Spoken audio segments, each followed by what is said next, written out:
Uma mãe abandonou seu filho recém-nascido nas águas frias de um lago em uma madrugada.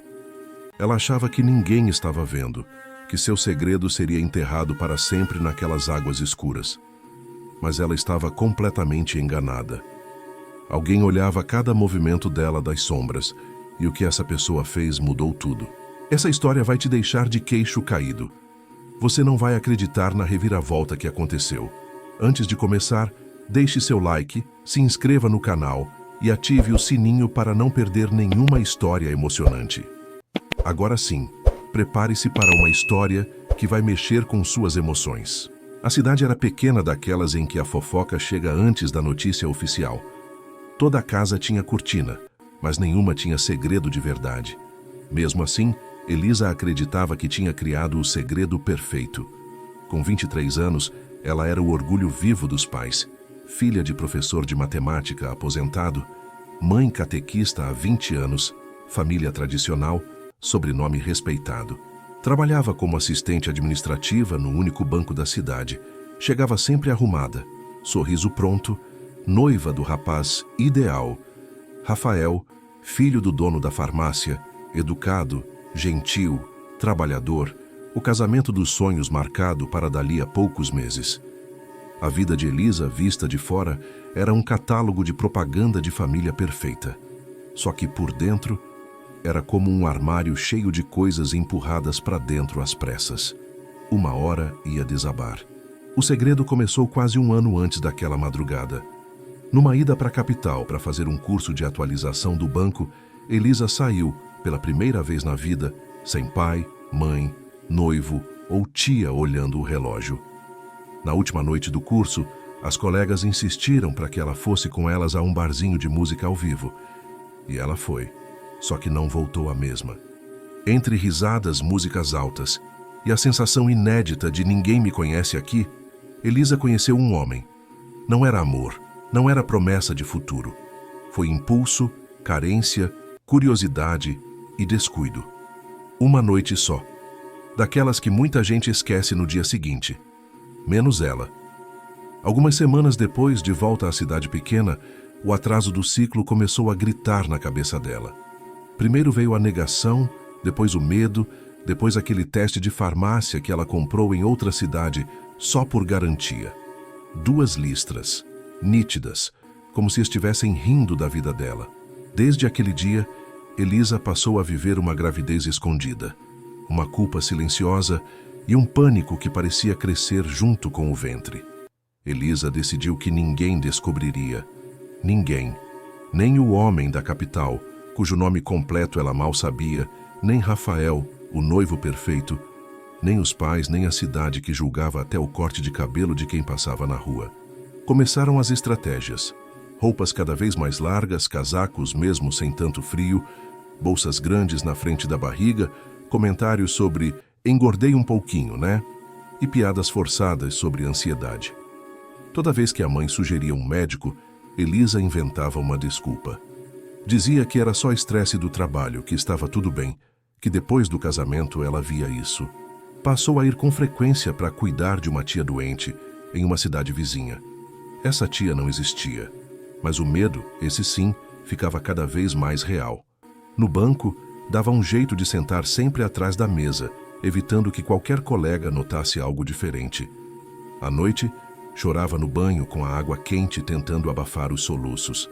A mão no ventre, os pensamentos indo e voltando entre é meu filho e vai destruir minha vida.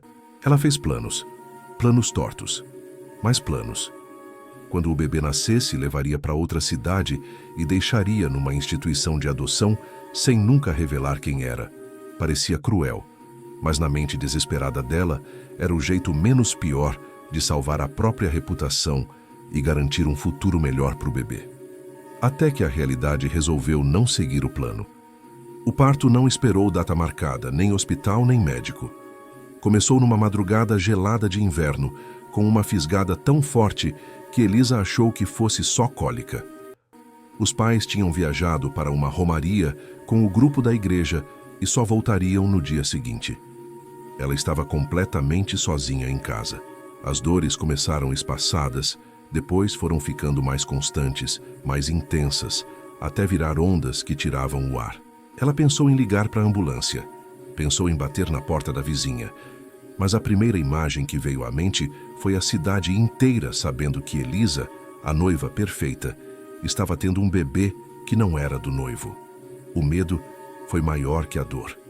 Horas depois, em meio a lençóis amontoados, toalhas improvisadas e uma coragem que ela nem sabia que tinha, o choro de um recém-nascido cortou o silêncio da casa.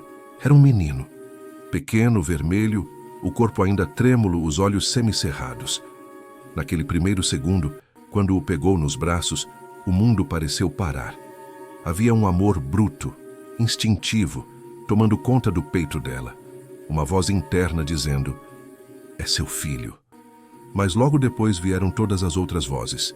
O que vão dizer? O casamento acabou. Seu pai vai morrer de vergonha. Você destruiu a própria vida. Sem saber o que fazer, ela limpou o que pôde, improvisou cuidados.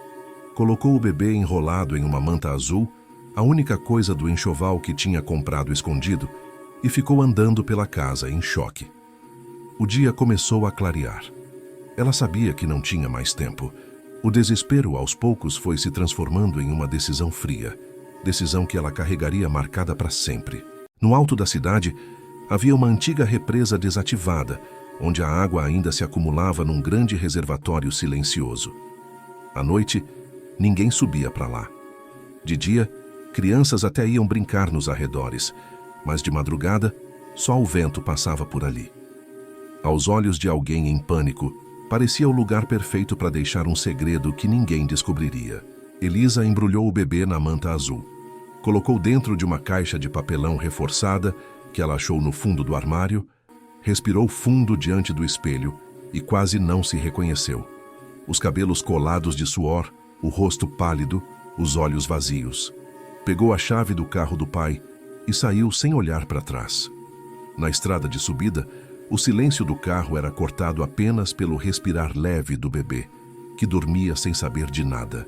Era por volta de 3:30 da manhã quando os faróis do carro cortaram a escuridão do caminho de terra que levava à represa. Elisa estacionou a alguns metros da cerca enferrujada, com as mãos tremendo. Desceu. Pegou a caixa. Sentiu o peso leve, mas o peso emocional era esmagador. Cada passo até a borda de concreto parecia um crime anunciado e, ao mesmo tempo, a única saída que a mente dela conseguia enxergar. Ela não sabia que alguém via tudo. Na mesma cidade, na mesma madrugada, outra vida seguia em silêncio. A de Olavo. Aos 69 anos, ele era conhecido por todo o mundo como o Homem da Represa. Tinha sido funcionário público por décadas, responsável por cuidar daquela estrutura antiga, monitorar o volume de água, fazer pequenas manutenções, impedir invasões. Mesmo depois de aposentado, não abandonou o hábito de subir pelo menos uma vez por noite para ver se está tudo certo. A verdade é que Olavo não dormia direito desde muito tempo atrás. Tinha perdido a esposa em um acidente de ônibus quando a filha deles tinha apenas 3 anos. Alguns anos depois, a própria filha morreu de uma infecção grave. Desde então, a casa dele ficou grande demais. O silêncio ficou pesado demais e as madrugadas viraram companheiras. Naquela noite específica, Olavo tinha sentido uma coisa estranha. Ele mesmo não sabia explicar. Só sentiu um aperto no peito e pegou a lanterna, o casaco, subindo a estrada de terra no velho Fusca azul. Quando chegou perto da represa, viu algo que não era comum. Um carro parado naquele horário. As luzes internas apagadas, faróis desligados. Mas o carro estava ali. Olavo estacionou mais atrás, apagou os faróis e seguiu a pé, devagar, com a lanterna desligada. Ninguém era assaltado naquela cidade, mas a experiência ensinou que era melhor observar antes de se aproximar. Foi assim, escondido na sombra, que ele viu uma cena que nunca mais sairia da memória. Uma jovem, visivelmente abalada, carregando uma caixa nas mãos, indo em direção à borda da represa. Ela parou ali, olhou para dentro, olhou para o céu, depois baixou a cabeça e começou a chorar. Olavo não ouvia palavras, mas via ombros tremendo. Via a luta interna estampada no corpo inteiro daquela menina. E então, Ele ouviu, fraco, mas claro, um chorinho de bebê. Foi nesse momento que o coração de Olavo disparou. Elisa apoiou a caixa no chão e abriu a tampa só um pouco. Viu o rostinho miúdo do filho, os olhos ainda fechados, o peito subindo e descendo rápido. Ela sussurrou um pedido de perdão que nem ela mesma conseguiu formular direito. Tentava se convencer de que estava dando uma chance melhor para ele ao desaparecer da vida dele, mas no fundo sabia exatamente o que estava fazendo. Quando ergueu a caixa novamente, as mãos tremiam tanto que ela quase derrubou. Foi nesse segundo, quando o corpo dela hesitou entre a culpa e a covardia, que a voz de Olavo rasgou a madrugada. Não faz isso. Não foi um grito de filme, não foi um berro dramático. Foi firme, baixo, mas tão carregado de urgência que fez o ar congelar. Elisa travou. O coração disparou, os dedos ainda segurando a caixa por reflexo. Ela se virou devagar e viu apenas a silhueta de um homem mais velho se aproximando lentamente, com as mãos levantadas. Seja lá o que você acha que está fazendo, ele continuou caminhando com cuidado. Não é assim que termina. Elisa começou a chorar de um jeito que ela nem sabia que era possível. Caíram as defesas, caíram as desculpas, caiu a imagem de menina perfeita. Ela se ajoelhou no chão abraçada à caixa, como se estivesse tentando proteger e ao mesmo tempo fugir. Olavo se aproximou sem brusquidão. A experiência de quem já tinha visto muita coisa e sabia que pressão demais faz gente desesperada fazer besteira. Ele se agachou ao lado dela, olhou dentro da caixa e viu o bebê. Pequeno, frágil, vivo.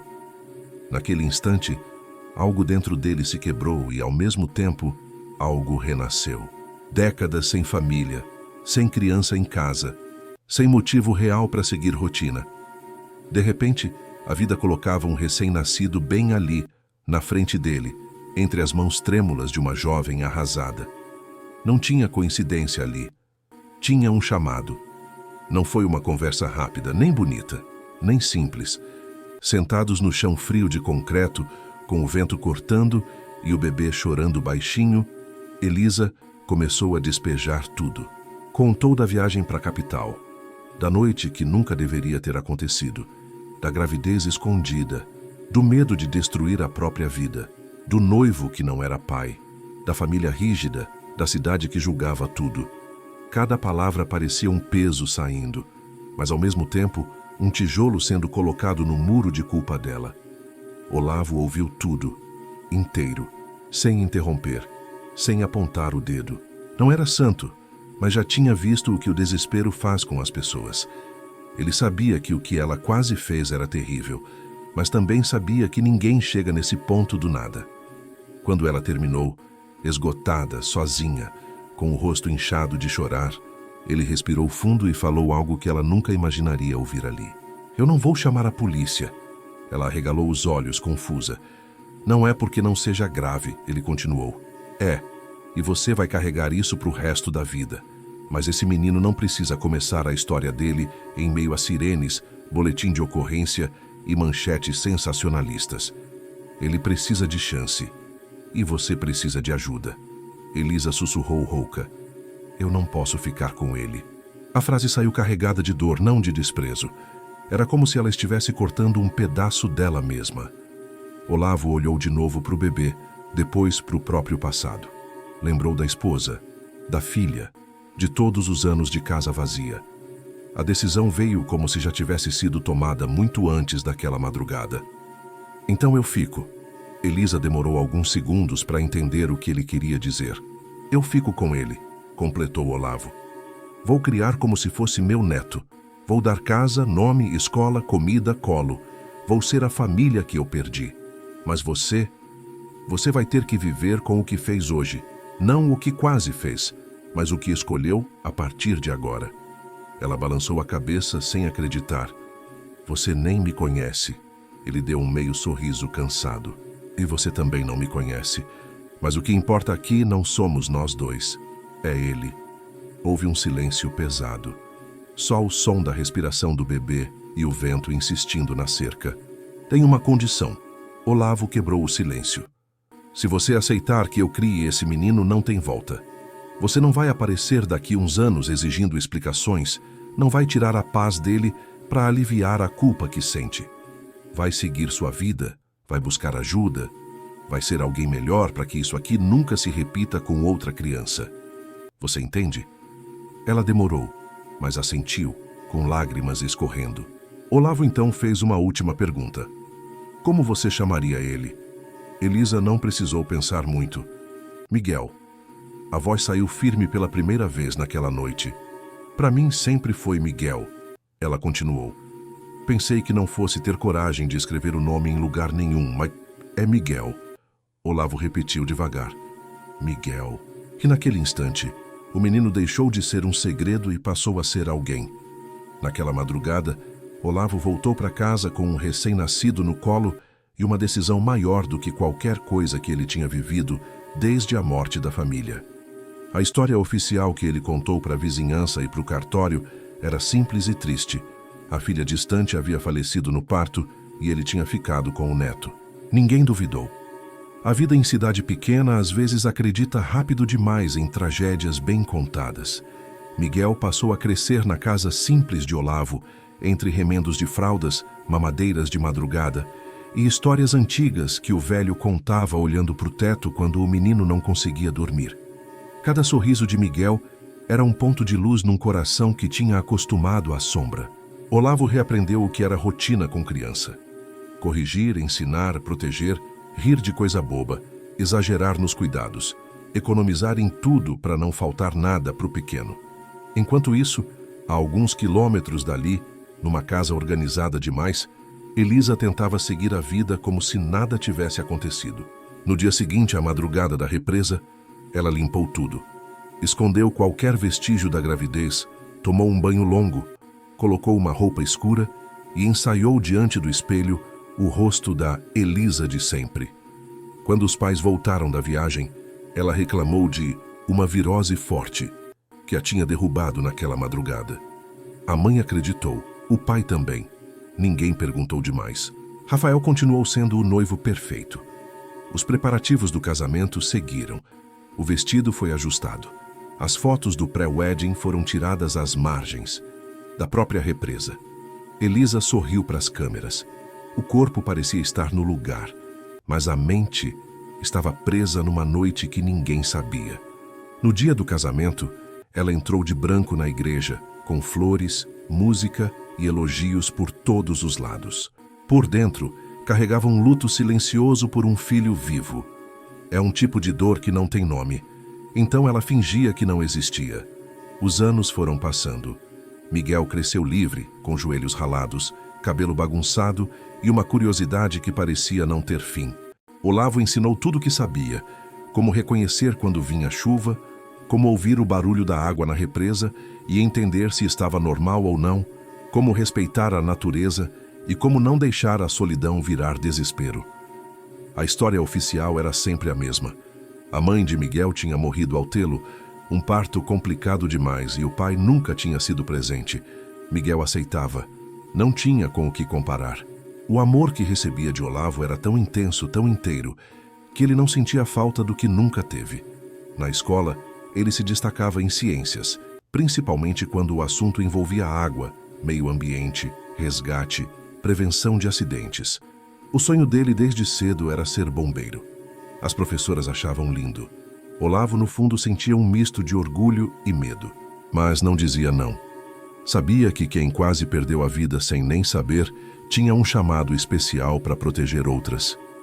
A represa, que quase tinha sido o cenário do fim, virou o quintal afetivo de Miguel. Ele ajudava Olavo em pequenas tarefas, aprendeu a checar grades, identificar riscos, avisar a prefeitura quando algo precisava de reparo. Era como se o lugar onde a história dele quase tivesse acabado, tivesse virado a base de tudo que ele estava se tornando. Do outro lado da cidade, o casamento de Elisa não virou conto de fadas. Rafael era um homem bom, trabalhava muito, não faltava. Mas Elisa nunca conseguiu se entregar inteira. Sempre havia um pedaço dela preso àquela madrugada, àquela caixa de papelão, aquele nome, Miguel. Ela tentou ser a esposa perfeita, a nora exemplar, a funcionária dedicada. Mas a culpa é um tipo de sombra que aparece até em dia de sol. Alguns anos depois, o casamento não resistiu. Foram pequenas discussões acumuladas, silêncios prolongados, até o dia em que os dois perceberam que, embora se respeitassem, não existia mais nós. O divórcio foi discreto, civilizado, sem escândalo. Elisa voltou a morar sozinha, continuou no banco e, aos poucos, começou a se aproximar de algo que mudaria tudo de novo: trabalho social. Na tentativa de aliviar a própria culpa, ela passou a se voluntariar num pequeno grupo de apoio a mulheres em situação de vulnerabilidade. Ouvir histórias de outras mulheres que engravidaram em contextos difíceis, que se viram sozinhas, sem apoio, sem orientação, fez com que ela encarasse o espelho de outra forma. Ela percebeu que, se naquela época tivesse tido alguém para segurar sua mão antes que ela subisse até a represa, muita coisa teria sido diferente. E decidiu ser essa pessoa para outras. O grupo cresceu, virou projeto. Depois virou centro de apoio. Elisa passou a liderar uma ONG local focada em acolher gestantes em crise. Ninguém ali sabia que a mulher que ajudava tantas mães a não tomarem decisões precipitadas carregava na história pessoal a tentativa que ela nunca contou a ninguém. Miguel se tornou um adolescente alto, com olhar firme e um jeito calmo que muita gente admirava. Na escola, coordenava grupos de estudo, participava de ações ambientais, se oferecia sempre para ajudar em qualquer atividade de voluntariado. Na cidade, já era conhecido como o neto do Olavo da Represa. No último ano do ensino médio, uma professora incentivou os alunos a participarem de projetos sociais, organizados em parceria com instituições da cidade. Um dos projetos era justamente de uma ONG que trabalhava com gestantes e famílias em crise. Quem liderava o projeto? Elisa. Quando Miguel chegou ao pequeno auditório para a primeira reunião de voluntários, não imaginava que estava prestes a encontrar alguém que carregava o mesmo passado que ele, só que de um lado bem diferente da história. Elisa, por sua vez, já estava acostumada a ver rostos novos chegando e indo embora. Mas naquele dia, quando o grupo entrou, um rosto em particular fez o coração dela falhar um segundo. Um garoto alto, cabelos escuros, olhar curioso, postura tranquila. Não era uma semelhança óbvia. Não era um "é a minha cara". Era algo mais sutil e, ao mesmo tempo, arrasador. Elisa não saberia explicar, mas na hora pensou: parece meu filho, se ele existisse. Só que ele existia. Ela só não sabia ainda. Nos primeiros encontros do projeto, Elisa procurou se manter profissional. Coordenava as atividades, explicava a missão da ONG, contava histórias de mulheres que tinham sido ajudadas sem expor ninguém e orientava os voluntários sobre como tratar as gestantes com respeito e empatia. Miguel era um dos mais atentos. Fazia perguntas profundas. Queria entender não só o que fazer, mas por que de cada coisa.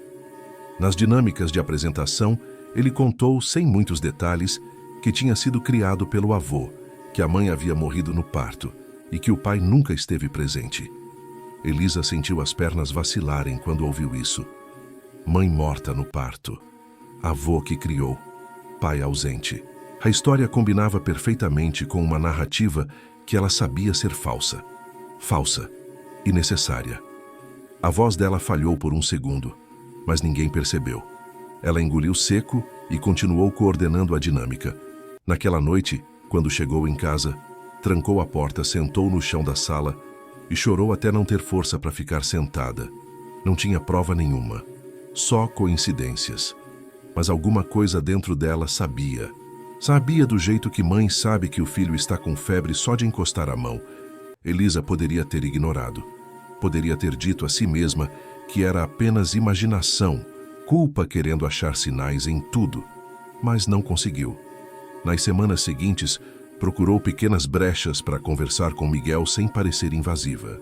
Descobriu que ele morava numa casa simples perto da estrada que levava à represa. Que o avô se chamava Olavo. Que ele queria ser bombeiro para salvar vidas. Cada novo detalhe era como uma peça de quebra-cabeça se encaixando.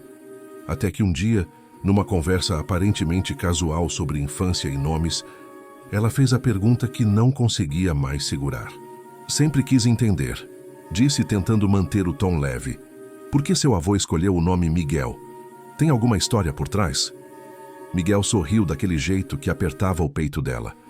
Ele diz que não foi ele que escolheu.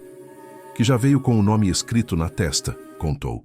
Mas tem uma coisa curiosa. Ele fala que naquele dia me perguntou mesmo o bebê como eu queria me chamar. E que a resposta veio de algum lugar. Miguel. Também diz que é porque Miguel significa proteção, aquele que luta contra o mal. Ele acha bonito isso. Elisa não conseguiu esconder o tremor nos dedos. Miguel, o nome que ela tinha sussurrado numa madrugada gelada na borda da represa. Não tinha mais volta. Ela sabia. O menino à sua frente era o filho que ela quase matou e que alguém salvou. Saber não era suficiente. Ela precisava olhar nos olhos da única pessoa que poderia confirmar tudo, Olavo. Demorou alguns dias para criar coragem. Cada rota que terminava perto da estrada para a represa era uma chance que ela deixava passar. Até que num domingo de tarde, ela simplesmente ligou o carro, pegou a estrada de terra e subiu. O coração batia tão alto que parecia ecoar pelo carro. Quando estacionou perto da casa simples, viu Miguel cortando lenha no quintal, enquanto um senhor idoso sentado na varanda tomava café numa caneca esmaltada. Olavo levantou os olhos e, por um instante, os anos sumiram. Ele reconheceu Elisa no mesmo segundo. Claro, o rosto estava mais marcado, o olhar mais pesado, o corpo diferente. Mas a memória do velho não esquece uma madrugada em que segurou a vida e a morte no mesmo cenário. Os olhos dos dois se cruzaram e pronto. Não precisava de palavra. Miguel, sem entender nada, apenas sorriu e foi cumprimentá-la. Ei, você é a Elisa da ONG, né? O senhor Olavo, meu avô. Ela apertou a mão de Miguel, mas o foco dela estava no velho na varanda. Entra, moça, Olavo disse. Casa simples, mas o café é bom. A voz dele tinha o mesmo tom que naquela madrugada. Um tom que ela nunca esqueceu. Quando Miguel saiu para o quintal para buscar mais lenha, os dois ficaram sozinhos na cozinha. Era uma casa comum. Mesa de madeira gasta, panos de prato pendurados, cheiro de café recém-passado. Mas o ar pesava como se tivesse chumbo. Elisa tentou falar, mas a voz engasgou. Quem quebrou o silêncio foi Olavo. Ele é um bom menino, não é? Perguntou, olhando pela janela para o neto cortando lenha. Elisa assentiu com os olhos cheios d'água. Melhor do que eu merecia, sussurrou. Olavo respirou fundo. Você foi procurar ajuda? Perguntou sem rodeios. Depois daquela noite, ela se surpreendeu com a pergunta tão direta. Fui, respondeu. Demorei, mas fui. Terapia, trabalho social. Eu pensei que ajudando outras mulheres estaria, sei lá, pagando um pouco da dívida. Ele balançou a cabeça devagar. Culpa não se paga, só se transforma, disse. Você transformou. Poderia ter enterrado tudo, seguido a vida como se nada tivesse acontecido, mas escolheu olhar para a dor. Ela não aguentou mais segurar. Eu quase matei meu filho. A frase ficou pendurada no ar, pesada, dura, cortante. Olavo não contestou, não suavizou, mas também não a reduziu a esse momento. Você quase, ele enfatizou, quase, mas não fez. Você chorou, hesitou, e quando teve outra opção, aceitou. Entregou e confiou. Não estou dizendo que foi certo, nunca vai ser. Mas a história não termina na ponte. Elisa encostou o rosto nas mãos. Ele sabe? Perguntou num fio de voz. Sabe quem eu sou? Olavo foi honesto, como sempre foi. Para ele, você é a moça da ONG que está ajudando o mundo a ser menos cruel com mulheres desesperadas. A mãe dele é a que morreu para que ele vivesse. Essa foi a história que eu escolhi dar para ele. Ela sentiu o golpe. Então eu sou o quê? A covarde da versão real? Olavo olhou nos olhos dela. Você é as duas coisas. A menina desesperada da madrugada e a mulher que luta hoje para que nenhuma outra menina chegue nesse ponto. Só que ele não precisa carregar o peso da sua pior noite. Foi quando ela percebeu a verdadeira crueldade da culpa. O desejo de contar a verdade não era só por ele, era por ela também, para dividir o peso. E isso não seria justo. Ele não merece saber, Elisa insistiu. Não merece saber que eu existo? Olavo pensou por alguns segundos antes de responder. Ele merece ser feliz, disse, simples. E ele é. Saber que a mãe quase o deixou na represa vai mudar o quê, exceto machucar? Ele vai te odiar. Vai me odiar. Vai odiar a própria origem. E você não quer isso, mesmo achando que merece. Ela sabia que ele tinha razão, mas saber não deixava mais fácil. E se eu só me ficar perto? Como amiga, como referência, sem dizer quem sou. Só estando. Dessa vez, Olavo não respondeu de imediato. Olhou para a xícara, para o fogão, para a janela, para a vida que tinha construído ali. Isso eu não posso decidir sozinho, disse por fim. Mas posso te dizer uma coisa. Ele gosta de você. Fala do jeito que você trata as mulheres na ONG, do quanto você escuta sem julgar. Se isso é sincero, já é um começo. Elisa engoliu as lágrimas. Naquele momento ela percebeu que talvez a única forma de amar Miguel dali para frente fosse aceitar nunca ser chamada de mãe. E isso doía mais do que qualquer julgamento da cidade.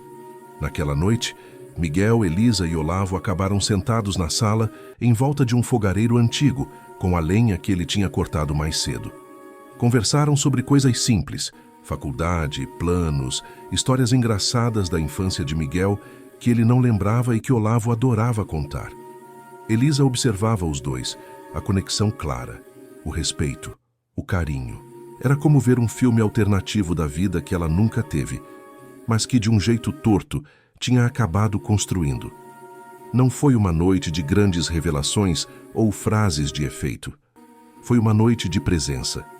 E às vezes, é isso que cura mais do que qualquer terapia. Quando ela foi embora já tarde, Miguel a acompanhou até o carro. Obrigado por vir, ele disse sincero. Eu sei que parece pouco, mas para mim é muito importante ver que tem gente adulta que não desiste das pessoas. Ela sorriu com a garganta apertada. Eu também já quase desisti, respondeu, sem entrar em detalhes. Mas alguém apareceu na hora certa. Ele não entendeu o peso daquelas palavras, mas um dia, talvez, perceberia quanto isso significava.